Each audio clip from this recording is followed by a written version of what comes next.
tresnani.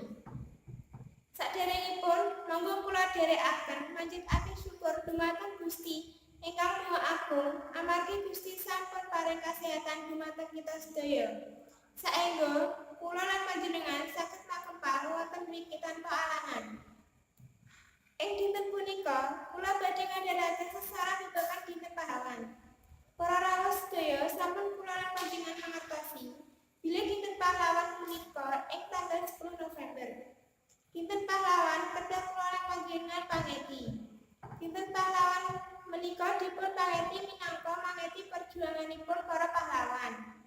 Para pahlawan sampun ngangkat derajatipun bangsa Indonesia ngantos saged mardika saking para panjajah saengga kula lan panjenengan saged gesang kanthi tentrem lan ayem. Pramila monggo kula lan panjenengan saged ingat lan mangertosi prastawa lan kadadosan zaman punika. Inggih menika agung banget kepahlawanan bangsa Indonesia. Ugi kathah ingkang seda nalika mbela bangsa Indonesia.